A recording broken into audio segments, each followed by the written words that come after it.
I didn't think so. I couldn't find a microphone, but I figured I didn't need it. Yeah. So good evening. I hope you've all had a lovely meal and lovely conversation. Thank you to everyone who brought something. It was delicious. Absolutely delicious. And without further ado, we have the man, the myth, the legend, Pastor Brent.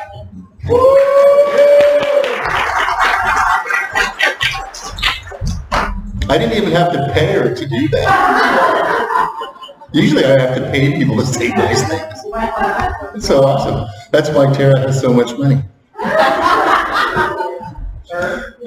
It is awesome that you all came here tonight. I know not everybody that wanted to be here is here.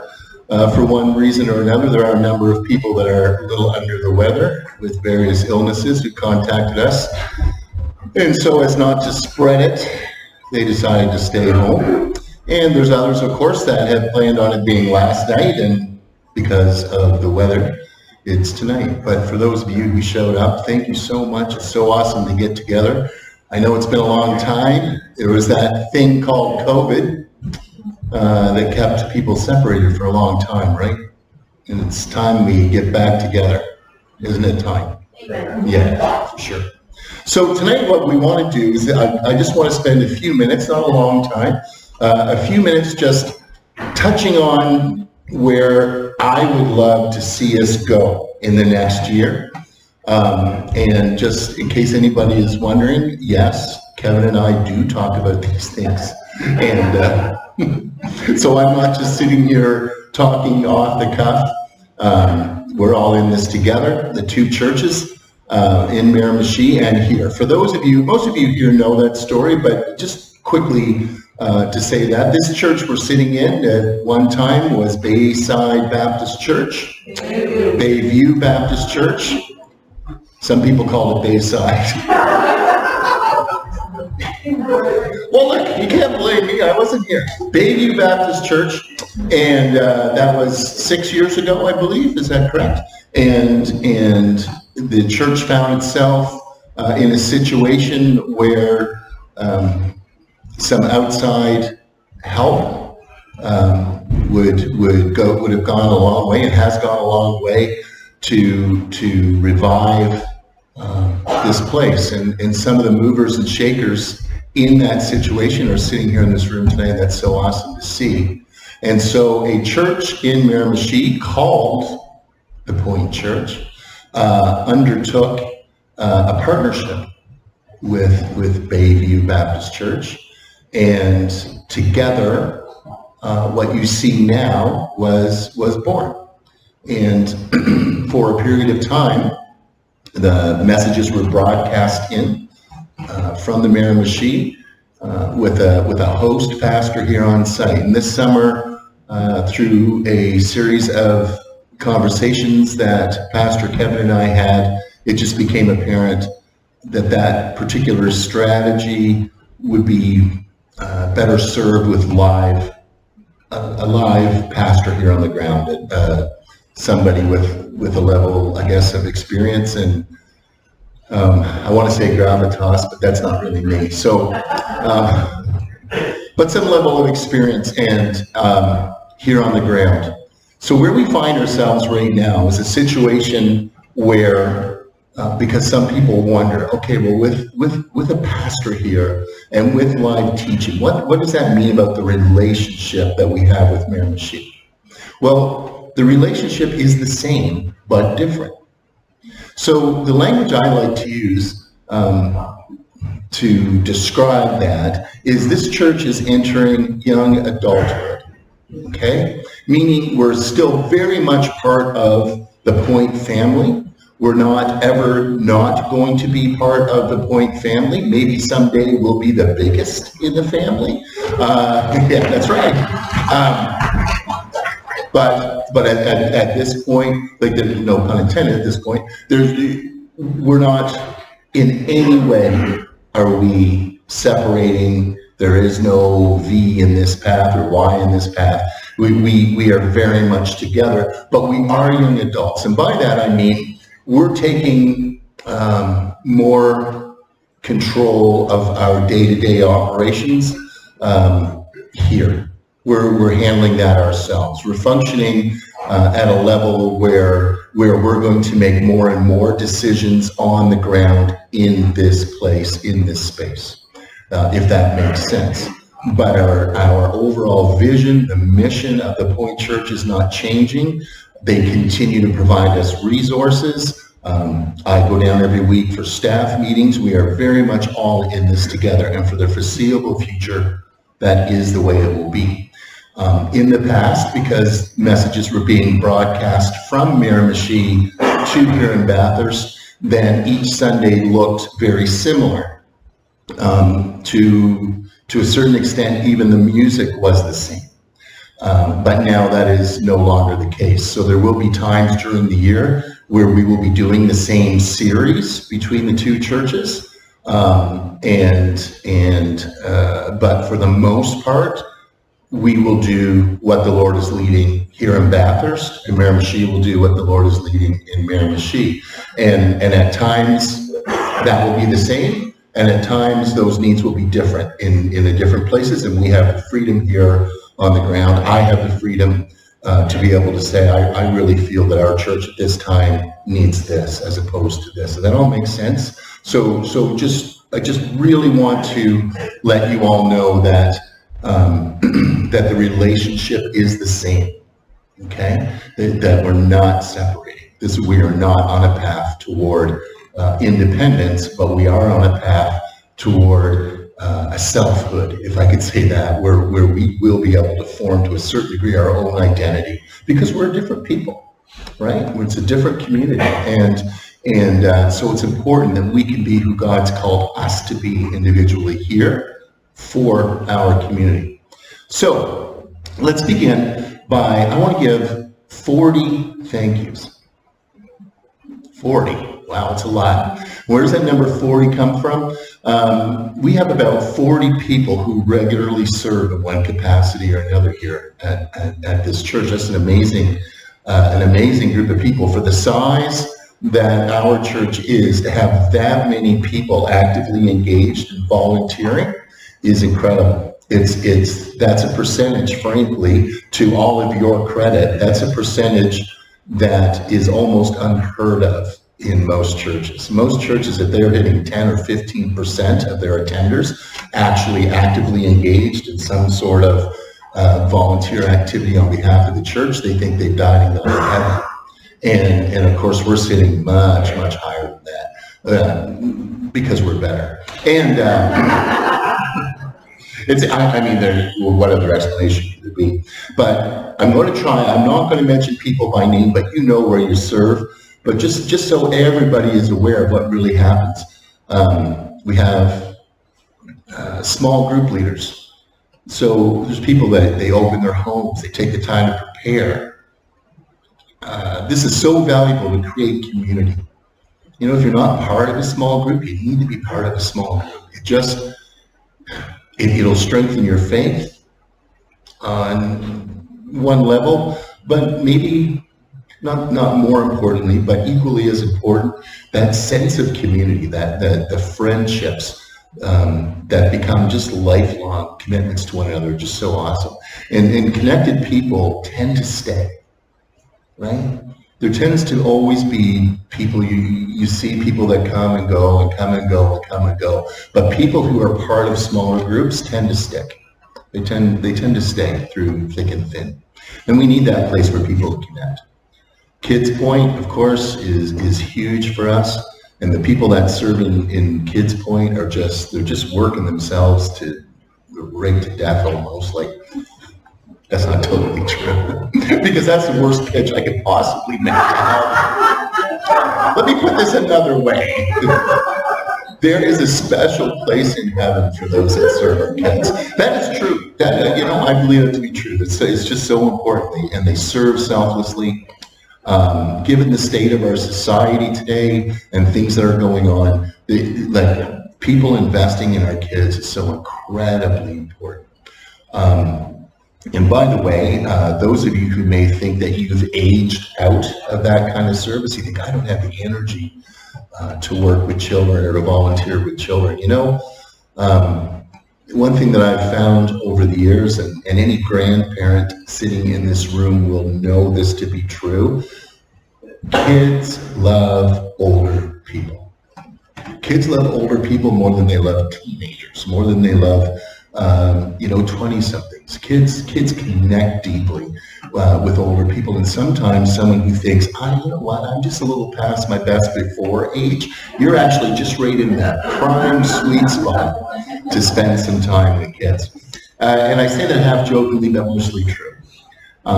Then we have tellers, the money counters. They're money changers, and every once in a while we run them out of here with whips, but they come back and they count our money anyway, and that's important.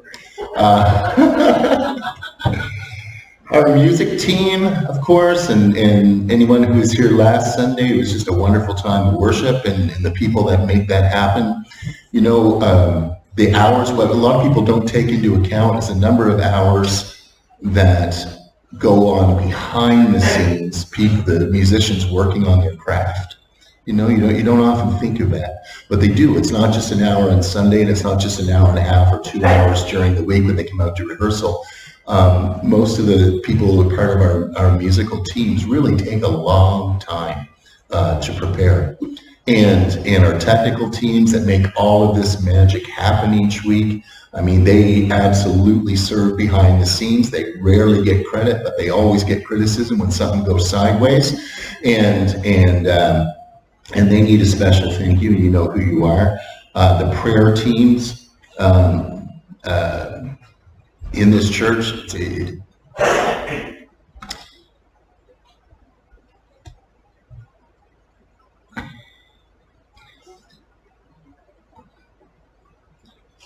It's hard to find, excuse me, the right words sometimes when it comes to people who serve through prayer. Because they're really not seen.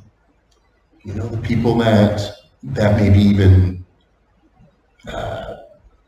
pray through a service while it's going on, or through an event, or pray for things that we're doing. People who pray for the pastors, people who pray for people in need. And there's a prayer group that meets here every week on Tuesday. It's not the only time people in this church pray, but it is a more formal time where a number of us gather and actually spend time in specific prayer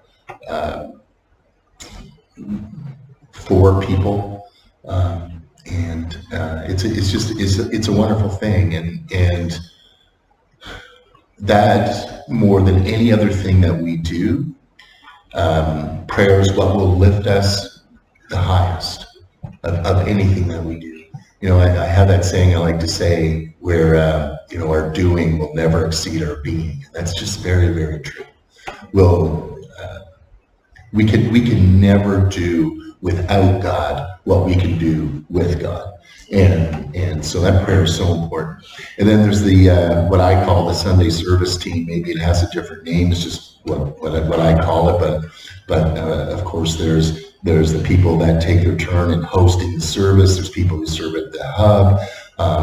There's people who make sure that all of the envelopes and material, the Bibles, everything's in the seats, that the promotional material is displayed, even standing at the door with the offering box or collecting the communication cards.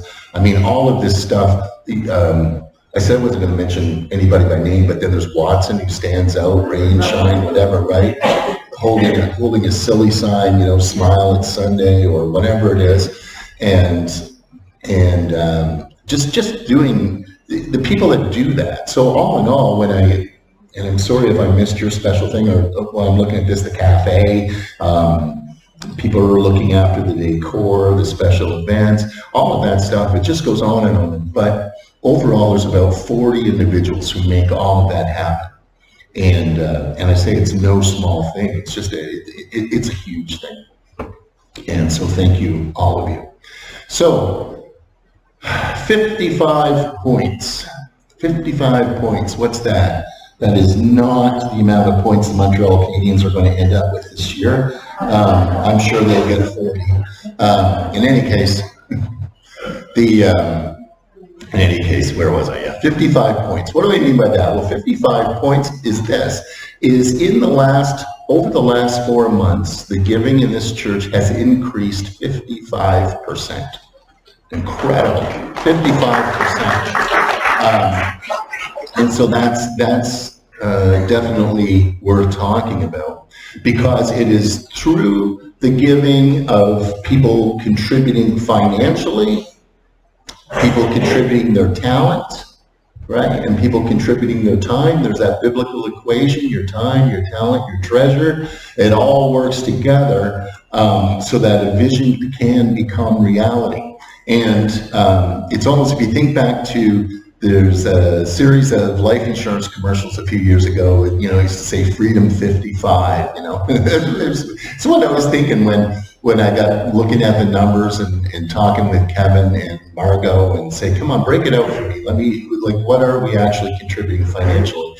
And then when they got looking, to everybody's amazement, wow, giving is up 55% just over the last 4 months. So here's why that's important. I mean, obviously it's important to help keep the doors open, but because the Church of Miramichi has been a benefactor for us and has been floating our financial boat for a number of years, the goal is still to become financially independent. So let me give real numbers. Up until August, the average weekly offering in this church was $1,105. It is now $1,650, so that's your 55% increase. The number that we would need to be financially not dependent, I don't want to say independent because that implies we're not connected, we are connected, but to be financially not dependent is about $3,000 a week. That's the goal. And I think that's doable for us over the next year to reach that $3,000 average in weekly giving. When that happens, the relationship with Miramichi will change. And here's how. The money that they are now spending just to help us with basics, heat, lights, I get paid, and there's money in that. And even just having a dinner like this, there's expenses that happen in the day-to-day of the church, and they have generously subsidized us so that we don't have to go to bed at night and worry about where's that money coming from and whatever. So when we hit the 3,000, the relationship changes in that what we then look to Miramichi for is blessing, is now how can we hit next levels? How can we do things more, right? How can we do more? What will the Mother Church be willing to continue to invest in us so that we can spend more time, energy, effort really reaching this community, not just serving ourselves, because that's not what it's about. Everything we do ultimately is to reach the community, right?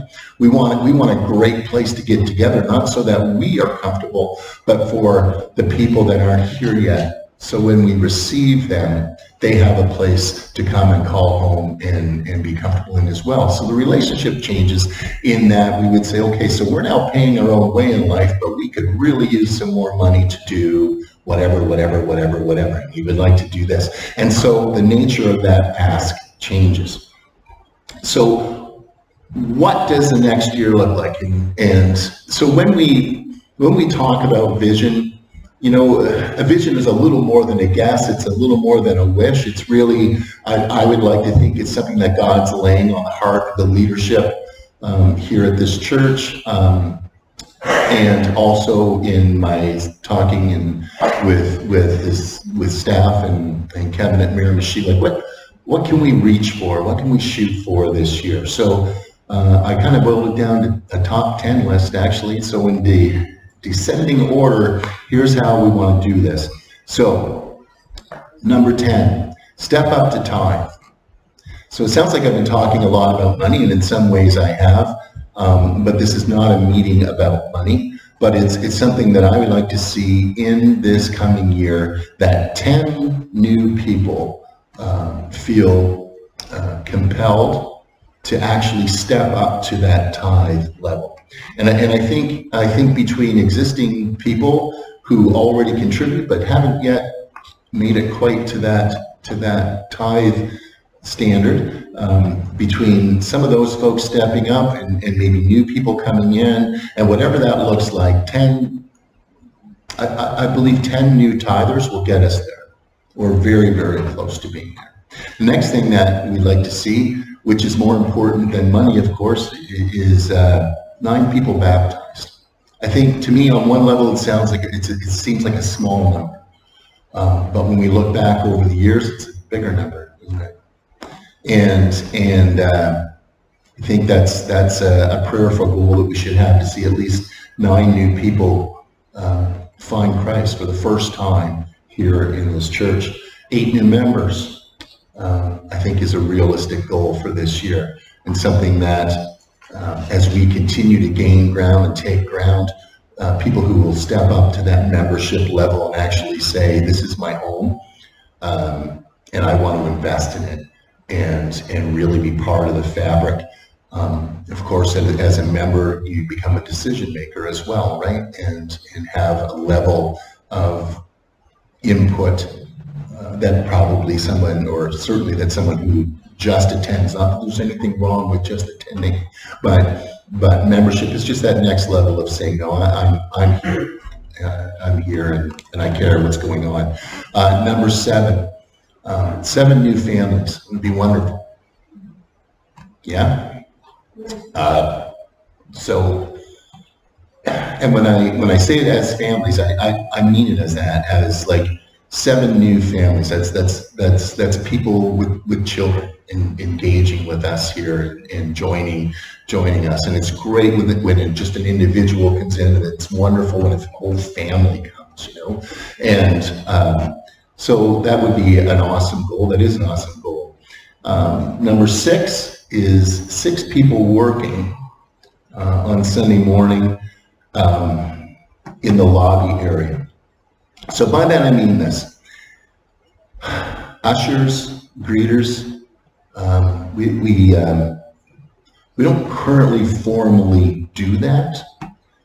So with ushers, greeters, people at the hub, so it's not necessarily always the same people. But do you know, as friendly as we feel, and this is a friendly church, and you're all awesome people. Well, maybe except 1 or 2 of you, but you're all, you can decide amongst yourself. Thank you, Troy. Thank you.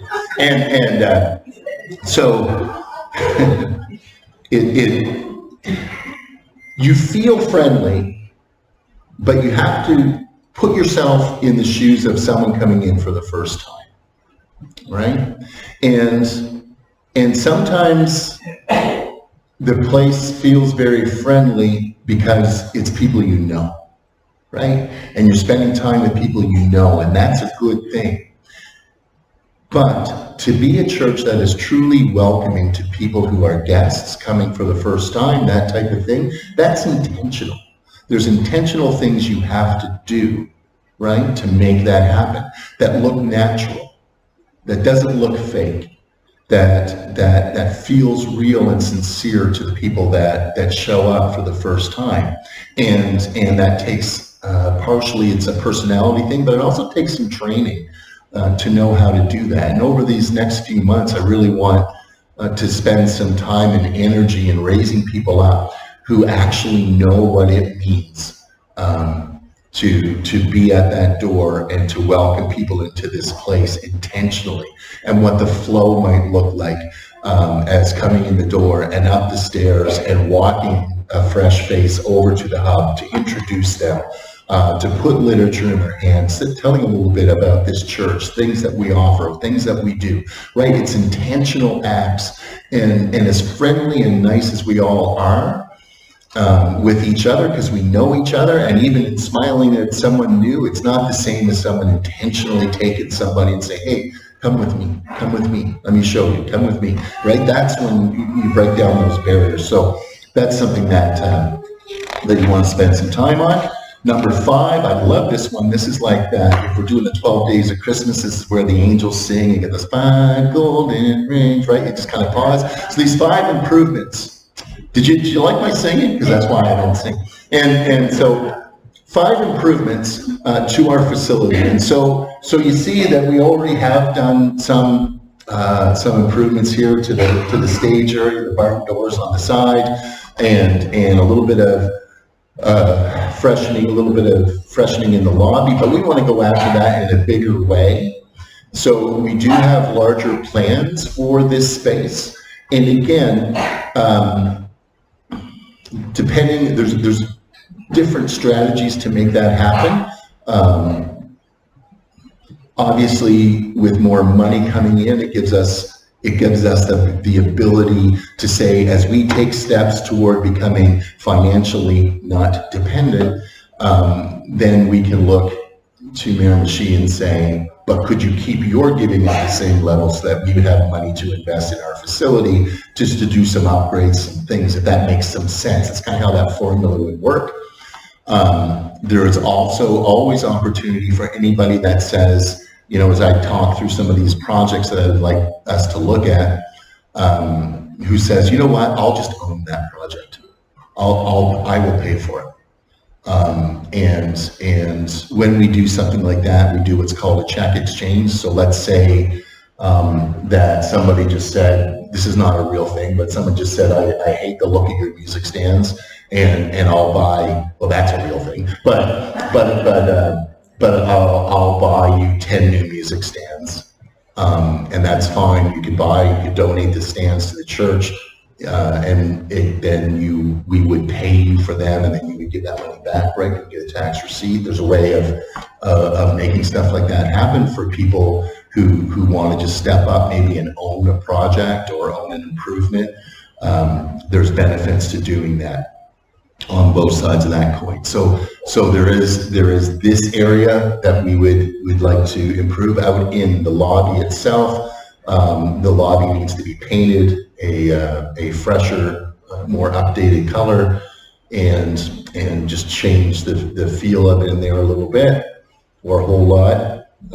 Something that's close to my heart on so many levels is we want to introduce closed circuit TV through the building so that the service will be broadcast throughout the facility on a Sunday morning. So if you are serving in an area, if you are somewhere else in the building, or on the Sunday when everybody that would call this church home actually shows up and we can't fit them all here in this space, then there's overflow spaces throughout the building. That goes hand in hand with live streaming our services regularly. Right now we're recording with a webcam and a laptop, and it's not ideal.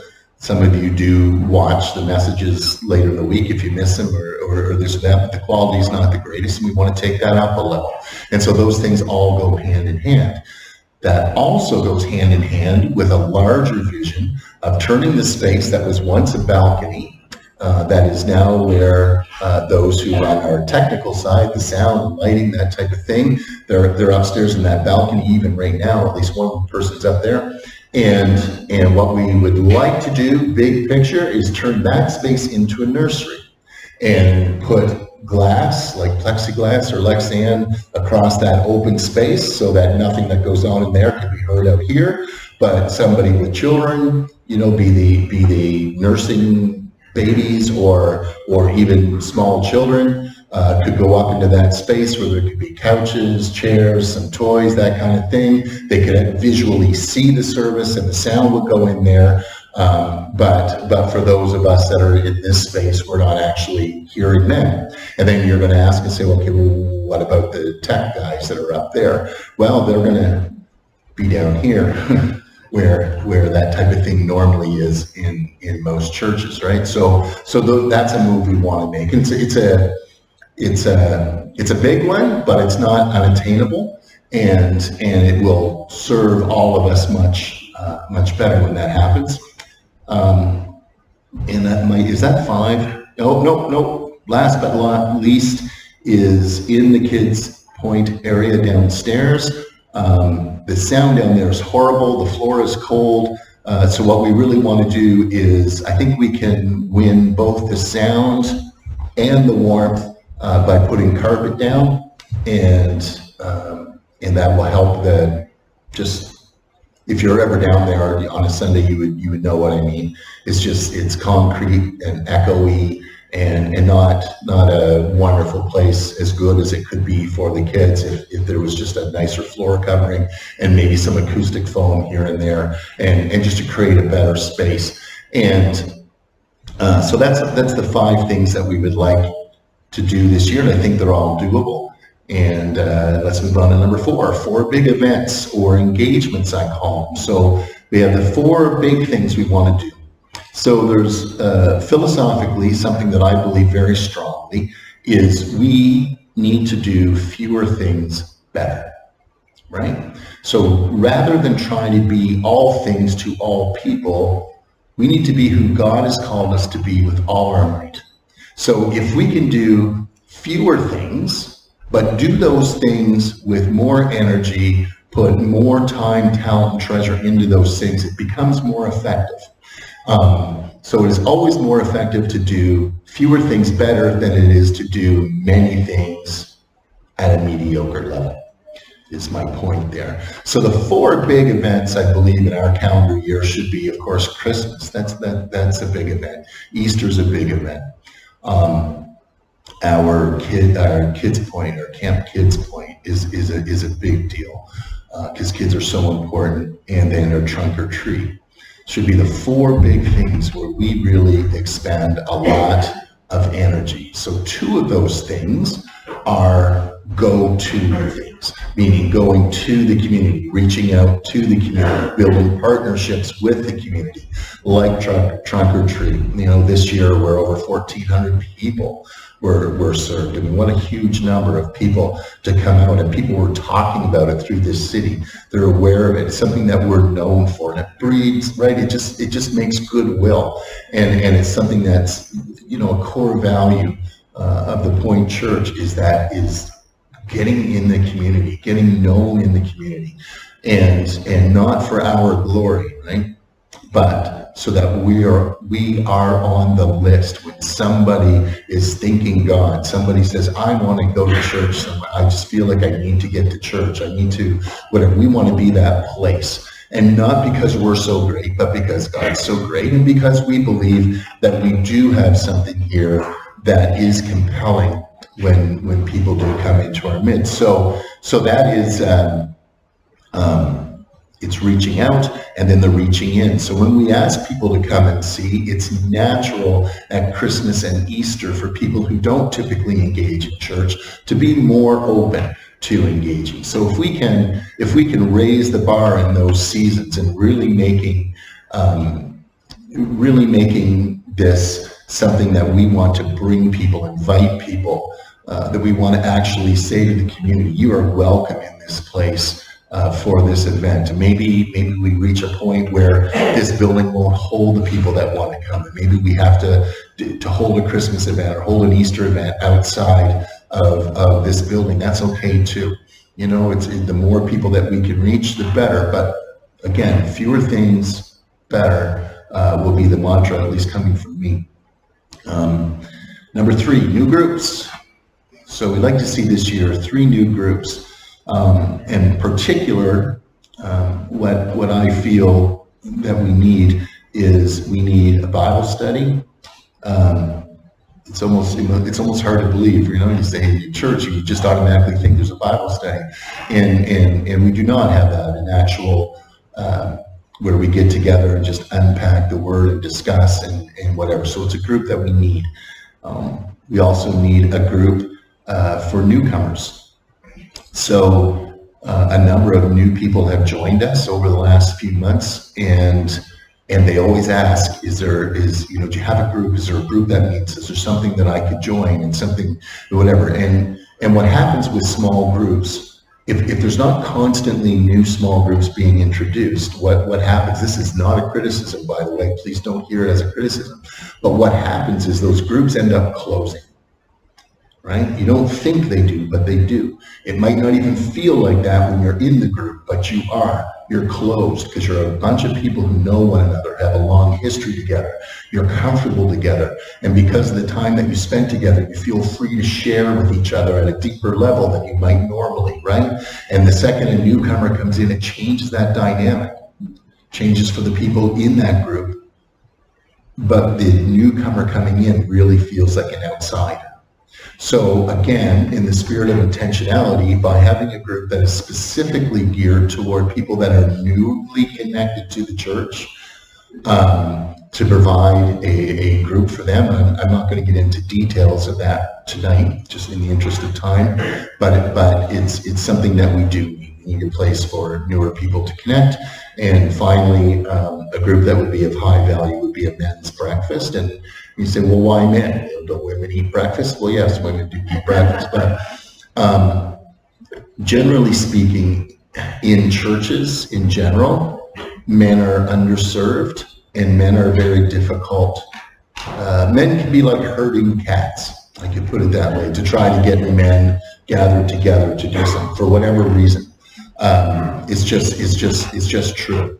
For women, sometimes, what I was almost going to say, it's as easy as just putting out some tea and cake and women will gather. And that's, I can't really say that, right? Because of where we are, right? So, but sometimes it seems that way. Whereas it's hard sometimes to get men engaged in doing something. But so a men's breakfast is something also that can be more open to the community, not just the people of this church, but it's something that maybe we can partner with other places. Just a spot where once a week guys can get together, have some breakfast and chat and maybe do a devotional, that type of thing. I don't know, someone's going to have that vision laid on their heart. Number two new teams. 2 new teams of what? So what I would like us to be working towards this year is two complete musical and technical teams, so that the people who serve get a chance to sometimes be served, get a chance to get a break sometimes. And even though, as a musician myself, if there's an opportunity to play, I always want to play, and it doesn't feel like work necessarily, but as we continue to grow and as we continue to reach the community, we're going to have new people come in, and people are going to have talent, and they're going to want to serve, and it's difficult to rotate through. So I would really like us to really be focused this year on the development of 2 distinct teams, as well as 2 Kids Point teams, so that the people that faithfully serve our children get a chance to also go to church. Because one of the tough things, one of the number one things that people, when you ask, will you work with kids? Well, I would love to work with kids, but you know what? I want to go to church. And so that makes it tough, which brings me to number one. Number one is a new service. So what we want to trend toward this year is adding a second service. So when you stop and think about this right now, if everybody who said, yeah, the Point Church Bathurst, that's my church, if everyone were to show up here based on the numbers, the list that I see, and the people that have called this church home, if they all showed up on any given Sunday, we couldn't serve them. There physically is not the space in this place to serve them. In fact, in this space, an average attendance of about 110 is all we could adequately serve. Anything beyond that, it becomes crowded, it becomes uncomfortable, it actually becomes something less welcoming for newer people. And there's less feeling of, gee, we really need to put some effort to grow this thing and whatever. 2 services sounds like a lot more work. It really isn't a lot more work. And in my experience over the years, what I found is a second service does a wonderful thing. It allows people who do have that heart to serve to be able to serve a service and attend a service. and it raises everybody up, and gives people that opportunity to do that, so that you can be engaged in volunteering in areas on Sunday and not have to feel like, well, I got to miss church, right? So the culture becomes serve one, attend one for those that are so inclined. So that, my friends, if we can manage to do that in the next year, and I believe that with God's guidance, God's help, our diligence, our obedience, and our investment, guess what? Bathurst wins. And that's what we want to shoot for, is actually, and you can just tell by the amount of energy that I have. That's not my thing, right? That's when Natasha comes up and greets, and she's got that energy. And I'm not that rah person. I'm a little more teacher intense, I guess. But in any case, that's where we want to head in the next year. Now, you all know when I'm doing things and thinking things and praying things and making adjustments and asking people to do this or saying, can we do this or like that or whatever, that's what's behind the scenes in my head. These are the boxes we want to tick off. These things are measurable and will make a remarkable difference in our lives and in our community. And that's what this is all about. So let's end this with prayer.